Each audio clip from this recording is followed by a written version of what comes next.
Well, hi everyone, I'm Brad Free. This is the SoCal Report, and it's time for a Santa Anita Winter Meet mid-season review. We'll talk about the top horses, the top jockeys, the top trainers, some of the challenges that have faced Santa Anita this winter, and we'll end it up with a new segment this week, the highlights and lowlights from the preceding week. Okay, at the top of the list, let's talk about horses. The star of the show so far this winter, she runs on Saturday. She's the 1-5 favorite in the Santa Isabel. Her name is Unique Bella. Here's a look at her most recent start in the Las Virgenes Stakes, a race that she won by more than 8 lengths. She earned a 99 Beyer speed figure. Interestingly, this gray daughter of Tapit began the meet as a maiden. She is a back-to-back graded stakes winner. She's the overwhelming favorite already to win the Kentucky Oaks. She's 1-5 on Saturday to win the Grade 3 Santa Isabel against Abel Tasman. She's not the only good horse, only good filly that has started this meet. Baldor E has taken advantage of the absence of Songbird and Stellar Wind to reel off 3 consecutive Grade 2s, 2 of them at this meet, including her most recent win in the Grade 2 Santa Maria. Now, this was not the best race of her career. She threw a wing ding in the starting gate, and then she went out and took care of business. She is expected to be favored on March 18th in the Grade 1 Santa Margarita Invitational. Baldor E will be seeking her 3rd consecutive graded win at Santa Anita and her 4th consecutive graded win overall. Finally, let's take a look at a very good older horse by the name of Midnight Storm, and he splashed his way to victory in early January in the San Pasqual Stakes.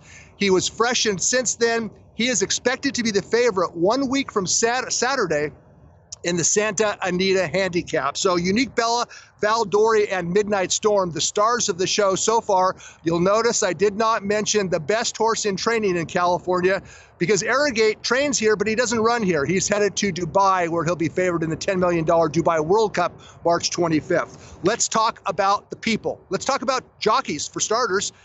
At the top of the list, 24-year-old Flavien Pratt, who has emerged as the dominant jockey in California. Now, that list that you're seeing on the screen right now is not ranked by wins. It's a purely subjective list, and Flavien Pratt is at the top. He entered the week with a 23% win rate, 39 wins, and only one jockey that rides regularly on this circuit has a higher win percentage than Flavien Pratt. This kid is good. He's good on grass. He's good on dirt. He can go long. He can go short. He saves ground. He can finish. You very rarely see Flavien Pratt in trouble in a race, and that's one reason why he has emerged as the dominant jockey in California.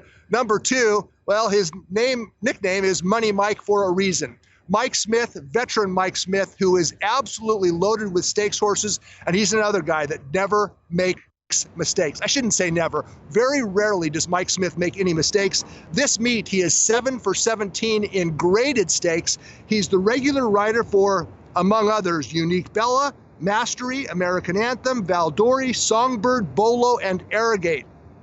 There's a reason why horsemen trainers go to Mike Smith. It's because he repeatedly delivers. He did it again last weekend in a downhill stakes race, and he's expected to do it again on Saturday when he rides Unique Bella in the Santa Isabel. Tyler Bays, 34-year-old Tyler Bays, has reemerged as a top 5 jockey in California. In fact, he entered the week as the leading dirt rider on this circuit. Tyler Bays has reemerged as a top jockey. And then number 4 is Rafael Bejarano, and for the last 6 to 8 years, he has been the guy in Southern California. But Bejarano was injured late last year. He was also injured again early February, and his career is in a little bit of a funk right now. He was scheduled to resume riding on Friday for the first time in about 3 weeks. Rafael Bejarano, he has some work to do to catch up to Flavien Pratt. Pratt, Smith, Bays, and Bejarano, the top jockeys in Southern California as we enter March. As for trainers, well, at the top of the list, there's a guy who right now is currently unstoppable, and that's trainer Peter Miller. After Thursday's action, Miller was 24 for 83. He won 2 more races on Thursday. A flat $2 win bet on every Miller starter would have produced a flat bet profit. 10 of his winners were repeat winners. When Miller trainees win, they come back and win again at about a 40% clip. Peter Miller is on fire. He has another live one on Saturday, Stormy Liberal, coming down the hill in a stakes race. Anytime Miller has a horse in the race, you have to consider him live. Jerry Hollendorfer, he's ranked number 2. He's into the claiming ranks again, but he is absolutely loaded with fillies, 3-year-old fillies, including Unique Bella. We'll take a look at the Hollendorfer fillies in just a minute. Number 3, Bob Baffert, the trainer of Arrogate. Yeah, he's headed to Dubai, and Baffert is loaded with 3-year-old colts. He trains Mastery, he trains American Anthem, who are near the top of just about everyone's Derby list, and we'll take a look at the Baffert colts in just a second. And then finally, veteran 77-year-old Bill Spar, who has been a mainstay in Southern California for decades, and he is having one sensational meet. He entered the week 10-4-23 with an ROI of $3.10.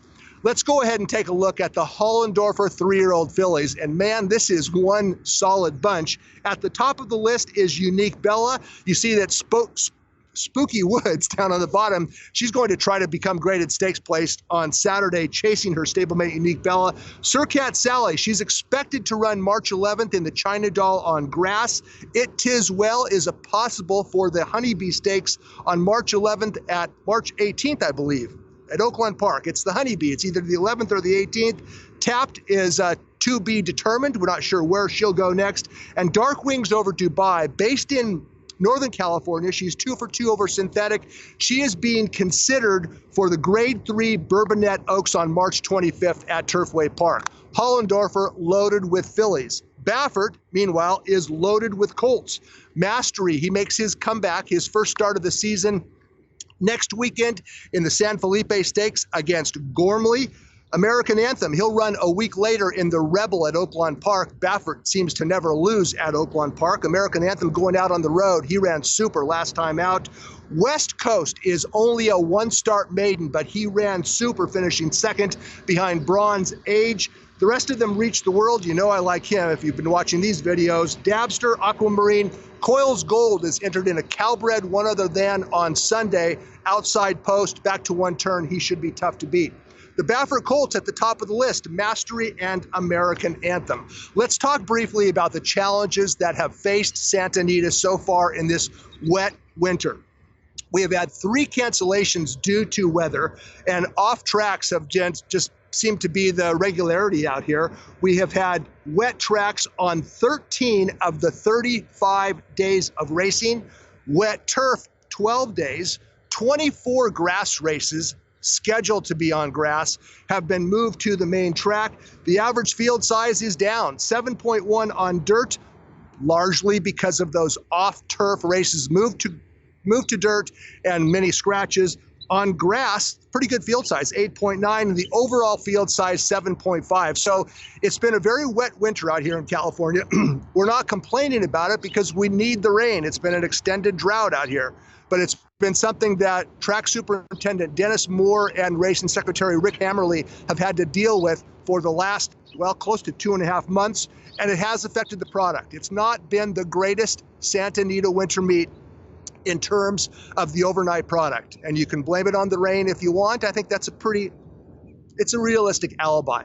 Okay, finally, let's wrap it up and talk about a couple of the highlights and lowlights from last week. Last weekend, Betty's Bambino was expected to absolutely crush the Sensational Star Stakes. It was only a 3-horse field, and he came up absolutely flat at odds of 2 to 5.